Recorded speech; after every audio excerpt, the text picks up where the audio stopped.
So when we got back to the hotel room, I was tired. I was going to bed. Joel's like, I'm going out. I want to go see if I can find Lady Chablis, the famous drag queen from the midnight of the Garden of Good and Evil.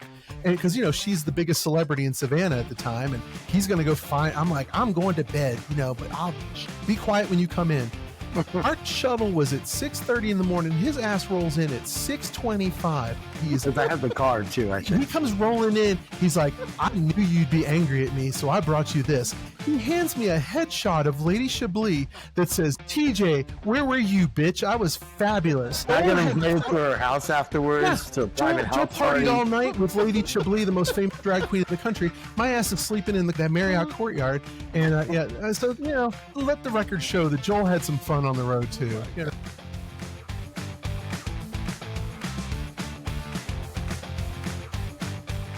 Welcome to Leaders, Letters, and Legacy, the podcast where the past, present, and principle collide and inspire.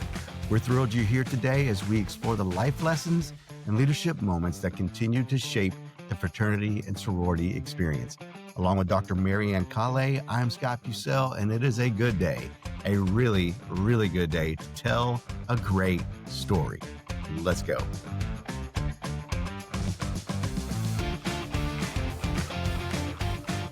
Welcome back to our conversation with TJ and Joel, and a look back at their legendary program, Friendship in the Age of AIDS. We pick up right where we left off.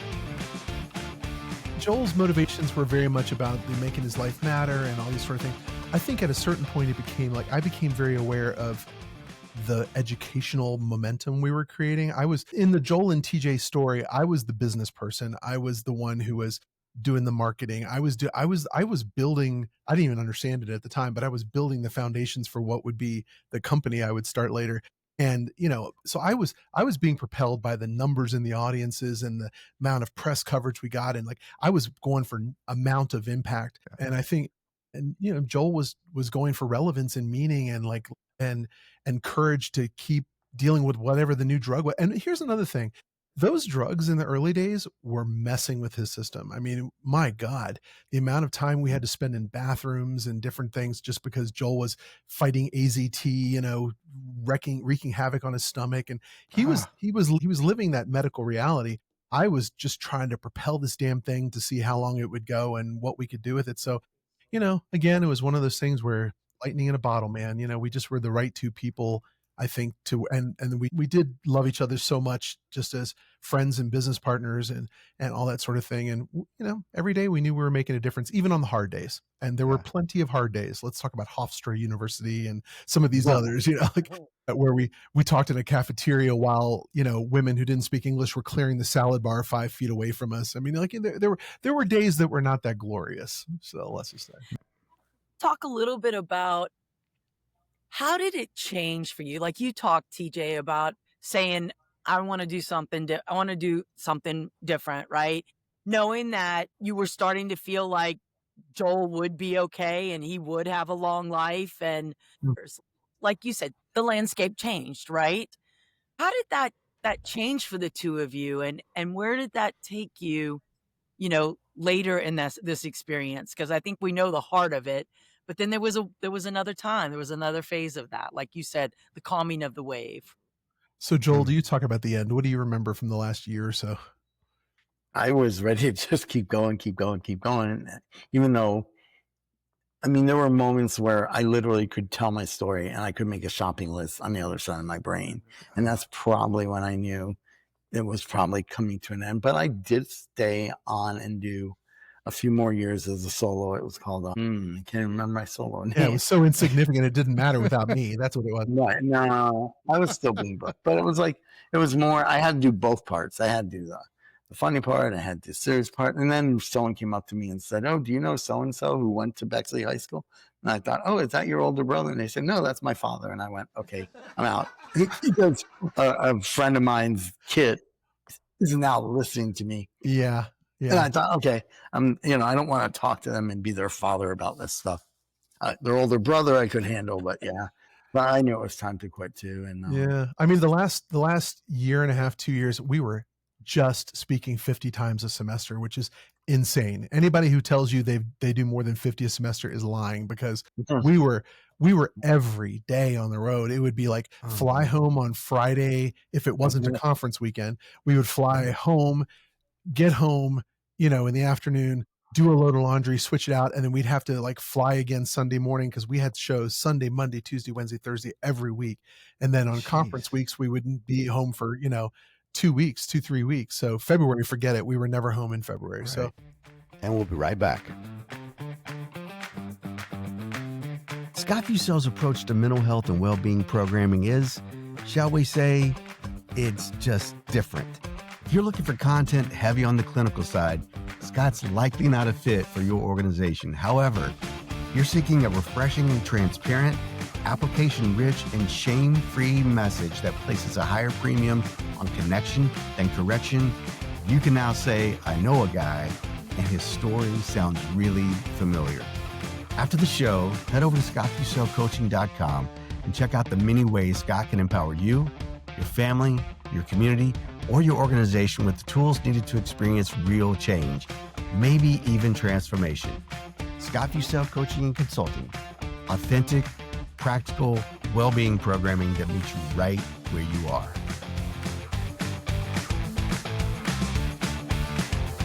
Now back to the show. Yeah. Right. Yeah, I think for me, and there was another funny thing going on at that time. Joel was the cocktail of drugs was coming, the antiviral. He was healthy as a horse. It was unbelievable. He was so healthy. And I, with that schedule that we were keeping, I was sick as a dog. I was almost 300 pounds and I was sick all the time. And I was like, okay, now I'm the sick one. When am I going to die? And it was, I needed to get healthy. And like I said, I needed to know what my next chapter of my life was. And I went further into the college speaking space and started an agency and that sort of thing. Joel went very much the celebrity route. We interacted with celebrities constantly in those 8 years. I mean, the list of people we met and hung out with would blow your mind. That was my job, to keep in touch with them. Yeah, and while TJ was booking programs. During that time, Joel became very enamored with the power of celebrity, and I became very like, this is so stupid. Why do I have to go hang out with Whoopi Goldberg again? Like that kind of thing. And so, Joel would be like, Scott Wolf's on the phone. I gotta go talk to Scott. Yeah, Miss America called me. And TJ would be like, and I'm just booking freaking flights and hotel rooms. Oh my God. Can I tell you a true story, Scott? This is a perfect example of how Joel and I were different. I was all business, no fun, like on the road. Like I was like, what time is our flight? Joel, you better have your ass ready at this time for the shuttle. I mean, which is pretty much like real life. I'm no fun. Joel was very fun. And we went to Savannah. I'm going to tell the Savannah story, Joel. Okay. We went to Savannah and we did a show at Georgia Southern. And which, is a good 45 minutes, hour. And so when we got back to the hotel room, I was tired. I was going to bed. Joel's like, I'm going out. I want to go see if I can find Lady Chablis, the famous drag queen from the Midnight of the Garden of Good and Evil. And because, she's the biggest celebrity in Savannah at the time. And he's going to go find, I'm like, I'm going to bed, but I'll be quiet when you come in. Our shuttle was at 6:30 in the morning. His ass rolls in at 6:25. I have the card too. He comes rolling in. He's like, I knew you'd be angry at me, so I brought you this. He hands me a headshot of Lady Chablis that says, TJ, where were you, bitch? I was fabulous. I got invited to her house afterwards to a private house party. All night with Lady Chablis, the most famous drag queen in the country. My ass is sleeping in the Marriott courtyard. And so, let the record show that Joel had some fun on the road too. I had a lot of fun on the road.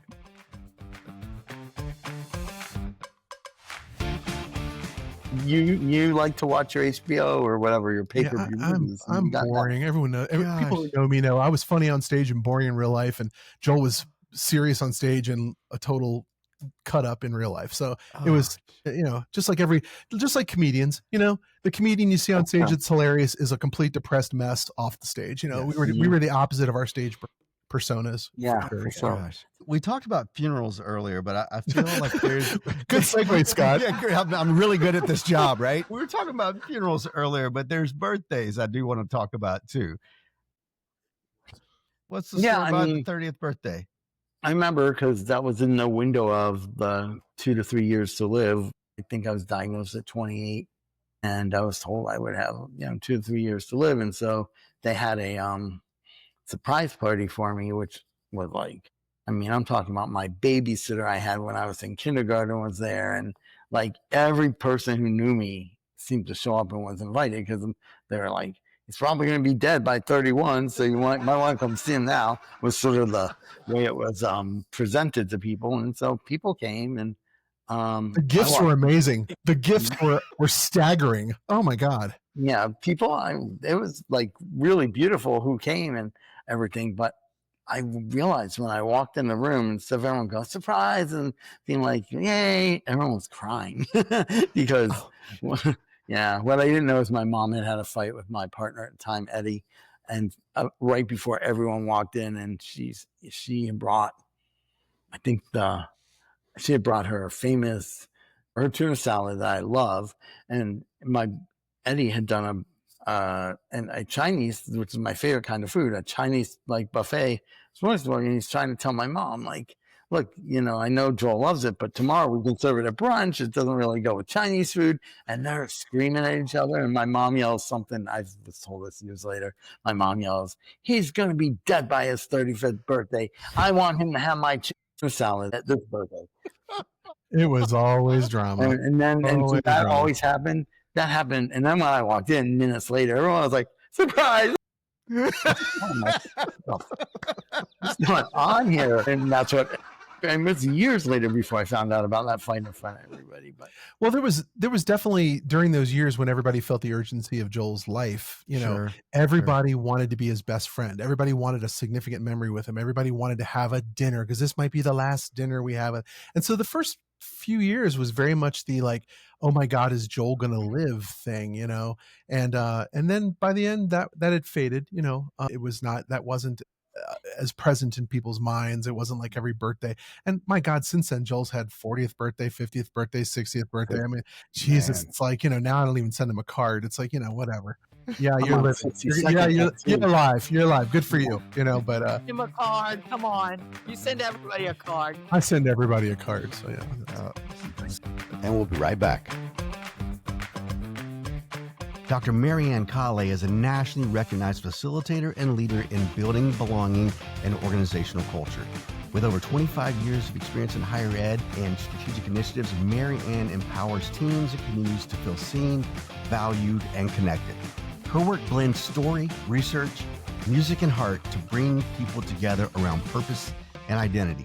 To learn more about how Dr. Kale can help your organization or community build belonging and connection, strengthening and cultivating a values-based culture, go to maryannkale.com.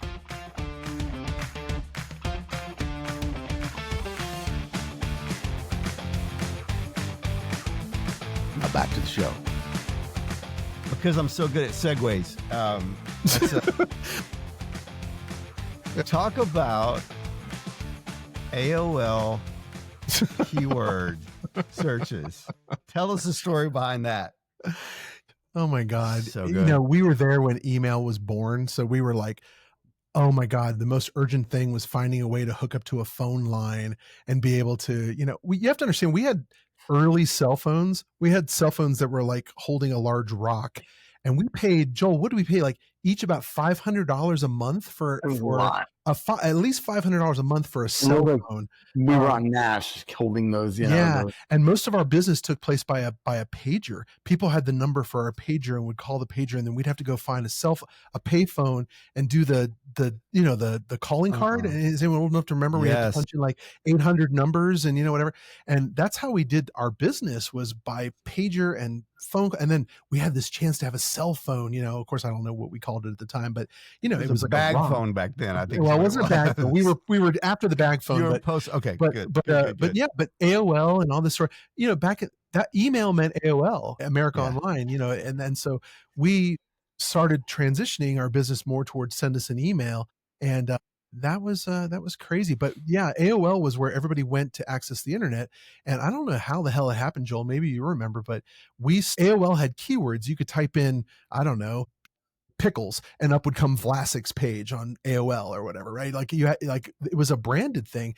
and companies paid a lot of money to have these keywords that people would type in. And somehow along the line, we got the keyword friendship, and you typed in the word friendship, which of course on AOL was kind of like the whole damn point of the thing. And up would come our program. I don't know that it led to a lot of business, but it made us look really cool. What do you remember? Right. And that's about what I remember. Yeah. Didn't really.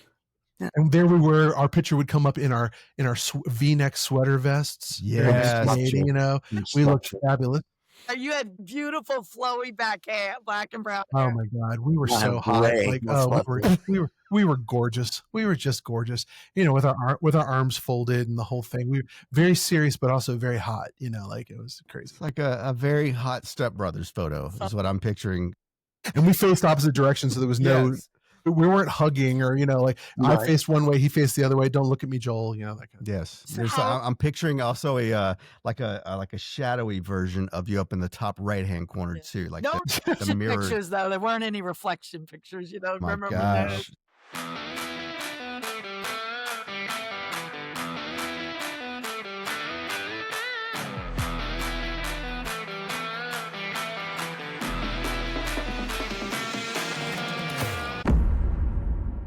So good. TJ and Joel, tell us, as you were approaching the last couple of gigs, right? What was that segue like for you all?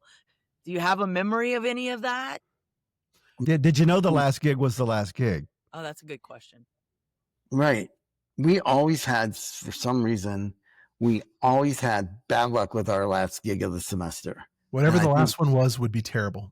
And I think that's what happened to us for the last gig of the program. Like, it was just the usual, like, it just never, we didn't connect, whatever. And so, which was really sad because I didn't want it to end that way. I didn't want it to end on such a high note, like doing like a conference that we knew we would kill it at, I don't remember. I don't remember where it was. That's how unmemorable it was. Okay.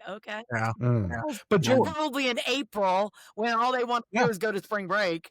And so, it was probably summer. Yeah. Or summer, you know, end of April, people are like ready for finals in summer. That's true. Yeah. Yeah. So, you know, it kind of ended a little bit unceremoniously, but that December is when I won the Jack Anson Award from AFA. So that was a little bit of our kind of like our, that felt like the conclusion for me. I don't know if Joel felt that way, but for me, it was like winning that award was sort of like the capstone for me. And that was very meaningful. And people sort of acknowledged the fact that this had been an entity that had existed for 8 years. And so, you know, and I was on to my next challenge, and Joel was still speaking, and he was looking toward going into the celebrity management route. And so we had futures to look forward to. So, you know, I think we felt like we went out on top. We chose to go out, not, you know, oh, we're not getting calls anymore, let's not do it. We had a full semester. Our last semester was so full. And Marianne, I love that. I told TJ this the other day when we were chatting about this. Like, one of the things I loved the most was Louisiana. How you all, like, early on, like, if you brought us and you reached out to every school in Louisiana, and we would do like 6 or 7 or 8 schools, like right in a row in Louisiana. And I think that started to happen as people learned this is the last semester, and we were full. I mean, I think with that whole semester we were gone because we also knew it was the end. And then, you know, when COVID came around, I was an early COVID getter. I asked TJ if we could do friendship in the age of COVID, but he said no. He didn't want to go out on it again. He didn't want to be with me. But I had it before the vaccine. No one wanted to go on the program with me. Many times Joel's been like, let's do another friendship day. I'm like, nobody wants to hear about sex from 50-year-old, 60-year-old people. COVID we could have killed. I think we could have. But I have to say that the Catholic schools were a hoot, because Joel could still do his part absolutely fine at a Catholic school. I had more run-ins with nuns than anybody should ever have. At the University of Dayton, we had a whole 2 rows of nuns right in front of us on stage. And I'm up there trying to talk about sex and oral sex and blowjobs and whatever. And I was so nervous before the program. I walked into a bathroom that was kind of like behind where we were presenting, because I just needed to get my head together. And it was the women's room, and a damn nun was in there. And she my God. And then there was the woman. Okay, this is a true story. True story. St. Leo University, Catholic school. The dean of student affairs was this big nun. I'm talking like a pro wrestler nun. And she was like, Still a nun, but a big nun. she was the Hulk Hogan of nuns. And she was so intense and very serious. And so I was nervous as hell. Joel can remember this. I was nervous as hell. And I'm doing the Catholic version. The Catholic version for us was when we wouldn't say, if you use a condom, we'd say, you might know someone, a bad Catholic or a not, or a Protestant who might be having sex, and you need to know what this is about. And that was the Catholic version, right? So we get up, I do the Catholic version, and she is looking mean as hell. And afterwards, Joel backed me up on this. Afterwards, I said, so Sister Mary Catherine, whatever the hell her name was, I'm like, what do you think? Did we do okay? And she goes, well, I think you should have talked about the blowjobs more, because they're doing a lot of the blowjobs. And I think that you need to talk more about the blowjobs. And I'm sitting there like trying to keep a serious face, tears running down my face. Joel is like, he had to leave the room. He was laughing so hard. And oh my God, the stories of me with nuns and offending the religious people are epic. One time I said something about, I can't believe, it was Roanoke College, and they had us in the chapel, and I made some offhand comment about, I can't believe I'm talking about blowjobs with a big ass cross hanging behind me. Oh my God, afterwards I got reamed by the pastor, who was like, you called it a big ass cross. And I'm like, okay, guilty. I did that. Cross. Yes. I always got in trouble with the religious people who are not down with TJ. So yeah. You know what? I think the Hulk Hogan nun probably had too many of those chicken burritos, right? Is that what's happening there? Yeah. Joel, am I right? Did she say it? Do you remember that? Yeah, no, I remember it very clearly. Both. I love it. Jesus, Mary, and Joseph. Yes.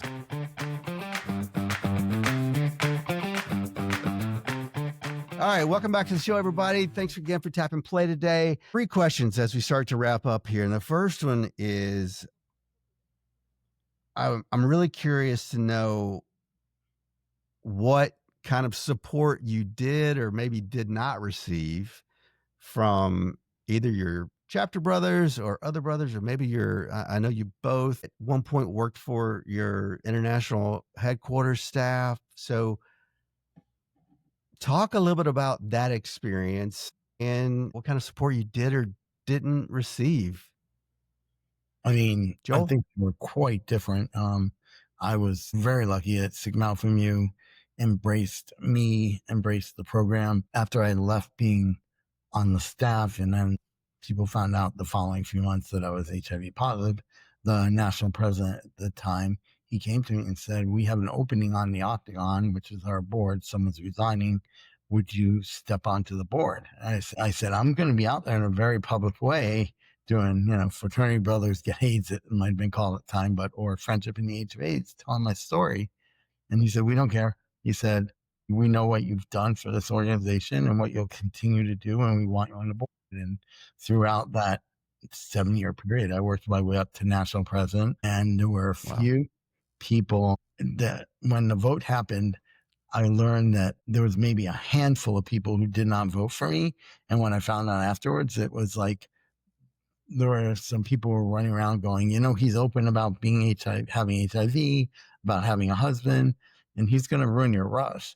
And those people were my compadres. The people who were my age were more afraid of it than the older people and the younger people who were undergrads. And I was told I only had like 6 votes that didn't go my way. So when it was over, so I felt really blessed. And so, how great was that for me to have that kind of support? So, yeah. Joel's fraternity, Sigma Alpha Mu, is an early organization that just boosted us from the very, very beginning. And we were there almost every year for their convention or leadership school, or, Sammy was just so wonderful to us. I'm a Pi Kappa Phi, and pretty much from 1992 until, I don't know, 96 or 97, I had no relationship whatsoever with my fraternity.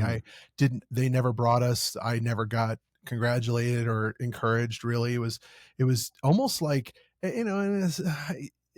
we're not the most conservative fraternity, but we're definitely sometimes not the biggest risk-taking fraternity. And I think they were afraid of what all the things that Joel was afraid would reflect badly on the fraternity. I think my fraternity actually was afraid of that.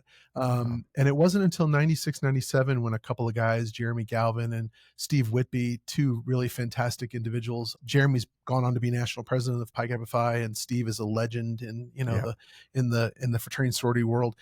Those guys reached out and said, "You're the best known Pi Kappa Phi in the country. You're doing all these great things. You need to be part of us. We need to bring you back in." And I'd say the last couple of years, it was like a totally different story.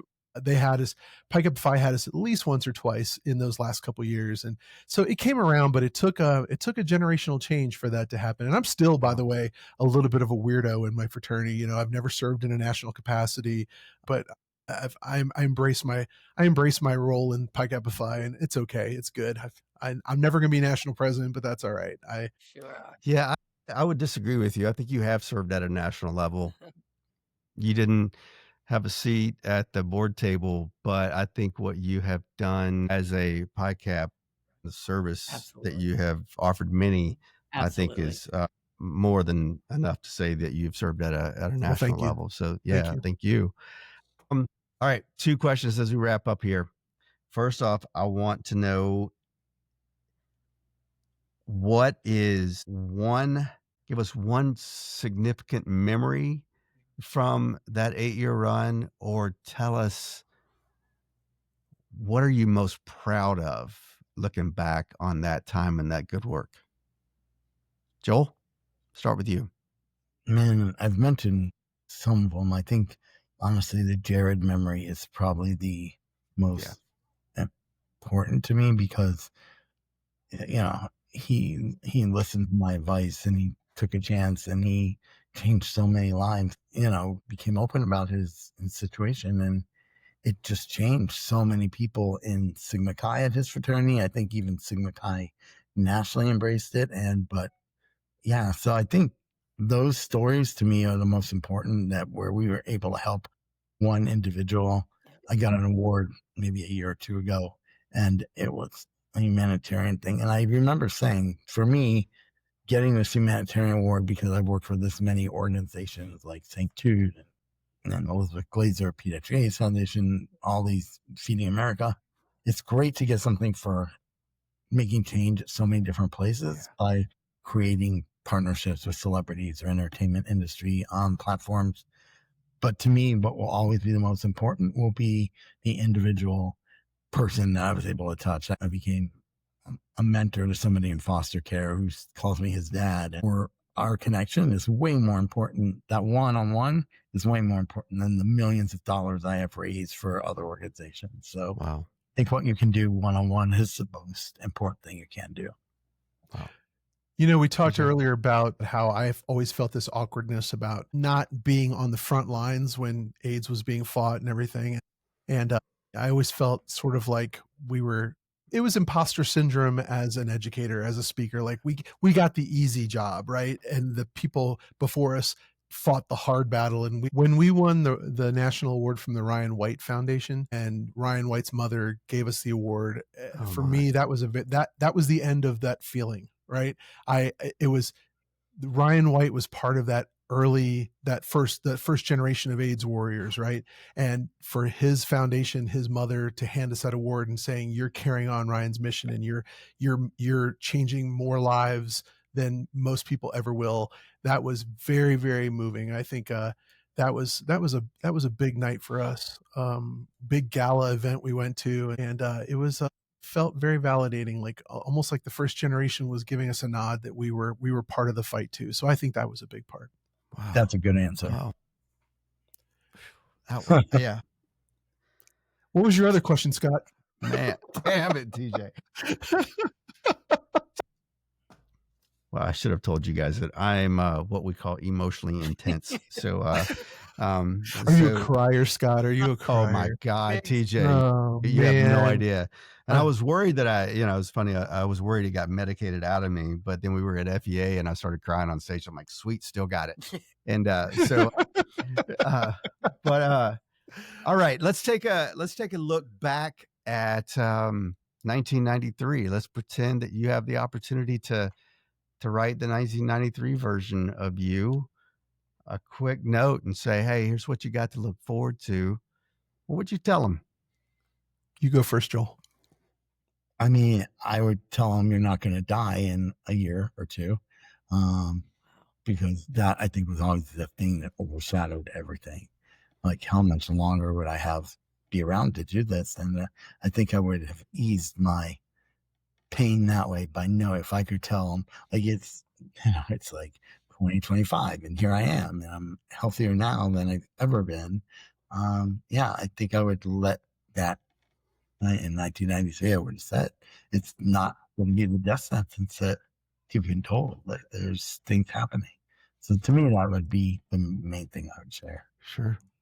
I've got two answers and they're both way serious, so forgive me. I'm trying to. I've made Joel's cried and Scott's cried. I haven't made Marianne cry yet, so I'm still. I've been there. Sorry. We don't do cocktail conversation or small talk, so let's go. I still have two tries here to make Marianne cry. The first one I would say is, I was under a lot of pressure to stay HIV negative. I became sexually active and kind of came out to myself in 1985 when this was, I mean, the fire was burning hard.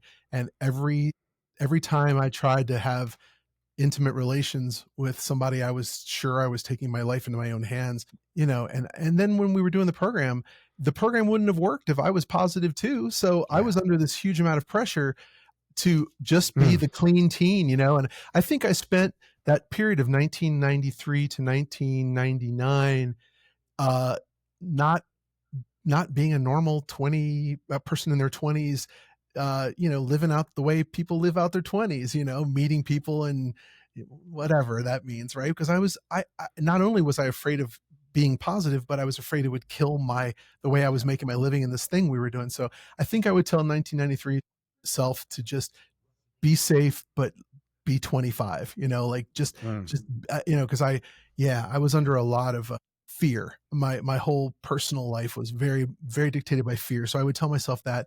The second thing, and I think this is what's going to make Marianne cry, I would whisper to myself, pay attention to the students you meet at the University of Wyoming.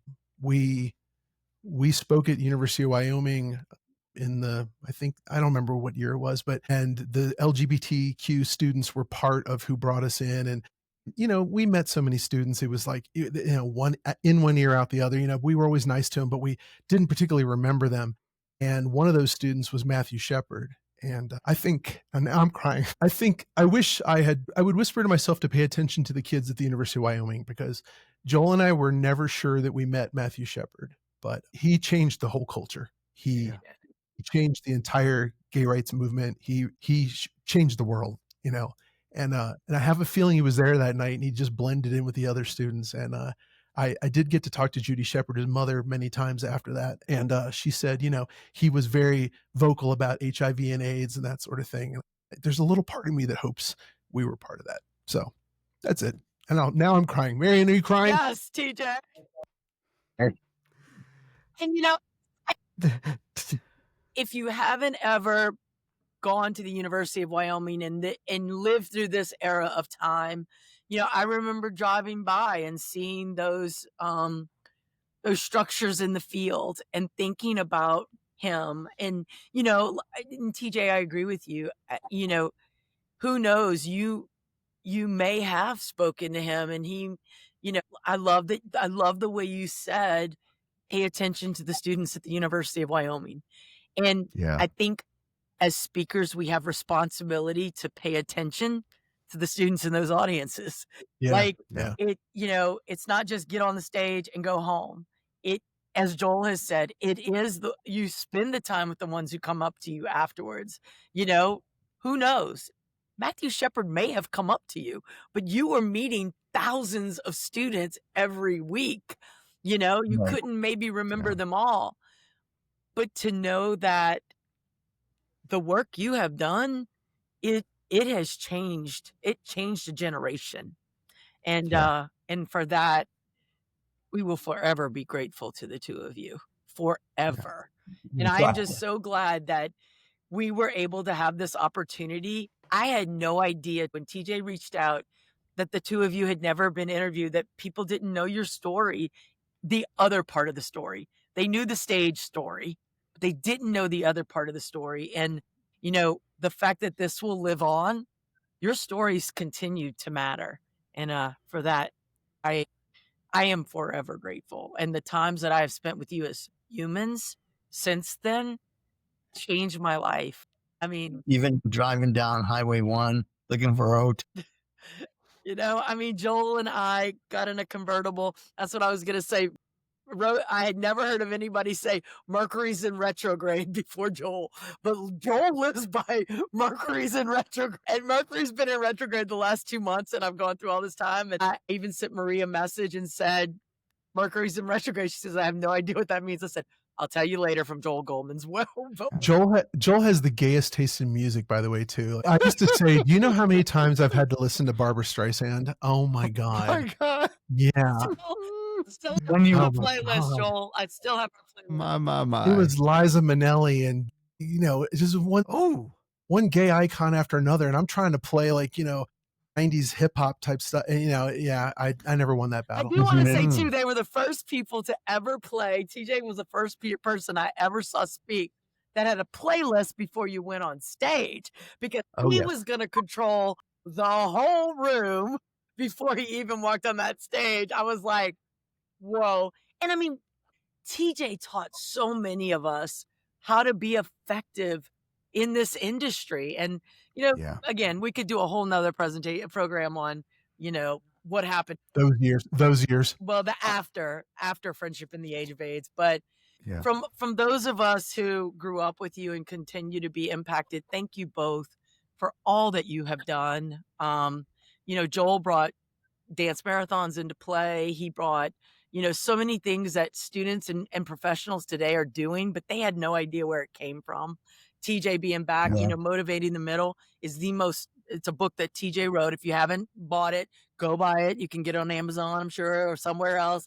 But Motivating the Middle has been the most impactful book on college campuses to teach young leaders how to care about the people in the middle and not let the bottom part just bring you down. And so, there's so much that came out of those 8 years, and you continue to have an impact. And so for that, personally, I'm forever grateful to the two of you. Thanks, Marianne. We value your friendship too. And I'm just glad I got to tell you that, because we've all been through lots of parts of our life and of our lives. And so thank you very much. So Scott, you gonna wrap us up? He can't. He's crying. I know. It happens. It happens.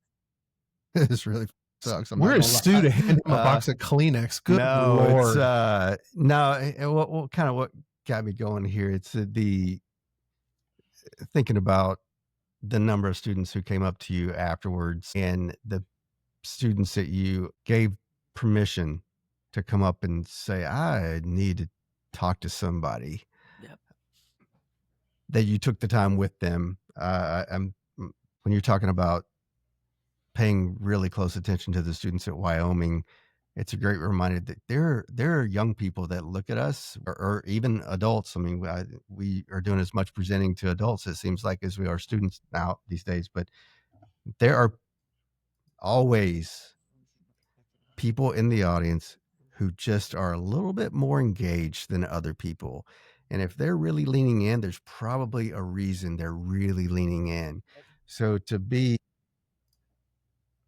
present enough while you're teaching to identify those people to the extent to which you can go and say, hey, seemed like you were having reactions to this particular part of the content. I just want to get your thoughts on that. I think those one-on-one conversations, and Mac, you do a great job of always sharing, like it's not the hour on stage where the impact is had. Yeah, that's important.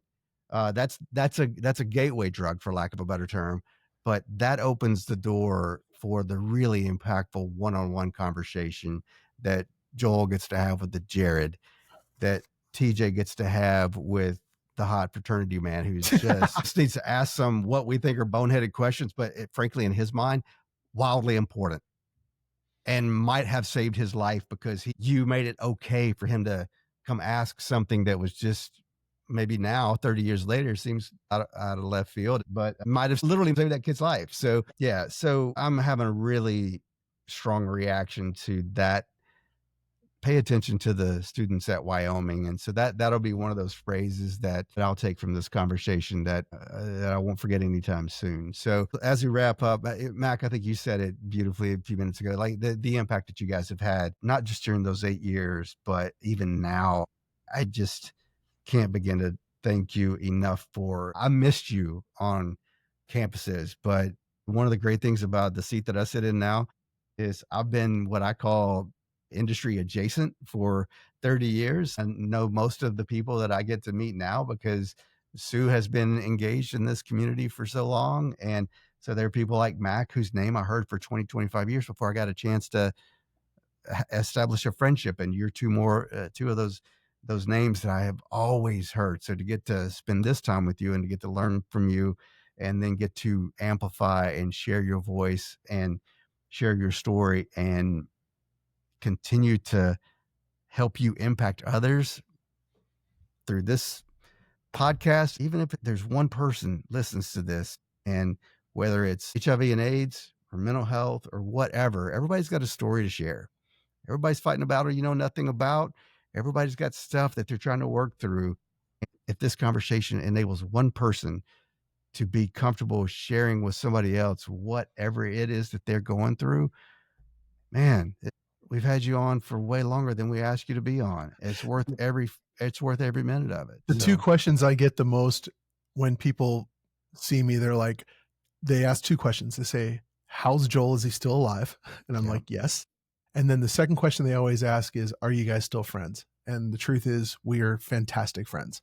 We are the best of friends and just couldn't make this journey without him. Yeah, that's the thing I'm most proud of, is the friendship that started this program is still as wonderful as it was in 1992. Man, well, we're grateful for that friendship. We're grateful that you shared it with us. And here's what I will say. Friendship for a lifetime is a very rare thing today. Amen. And so you all are an amazing example to all of us that we can grow up together and we can grow old together. Amen. And we can do it in friendship. And so I am forever grateful for friendship in the age of AIDS because it brought friendship with you and me. TJ Sullivan, Joel Goldman, gosh, thank you so much for making time for us today. We can't wait to share your story with our listeners and continue to amplify the voices. So for all of you for tapping play today and spending some time with us, we can't tell you how grateful we are for you investing in these conversations and investing in each other, because I think there are lessons in life and leadership and friendship that we take from every one of these conversations. And we're hopeful that there's something you can take from this to apply it in your own life. So for being with us, thanks so much. And we'll see you next time on Leaders, Letters, and Legacy. Take care, everyone. Cheers. Thank you, Bo. You've been listening to Leaders, Letters, and Legacy. The show is produced by Scott Fussell and hosted by Dr. Marianne Calais and Scott Fussell. Background noise is provided by Bailey, Bentley, and Lincoln. Spousal support provided by Sue and Reed. For more, be sure to follow the show on Facebook, Instagram, YouTube, and TikTok. And to help others find the show, be sure to rate and review the podcast before logging out. Leaders, Letters, and Legacy is an L3 Learning production.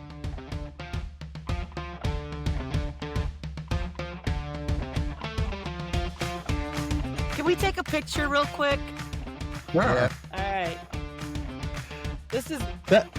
I think just like our program, Scott, that had a lot more humor than people would probably expect. Oh, for sure. It should. Thanks, y'all. All right. Take care, guys. Grateful for you. We'll see you. Bye. All right.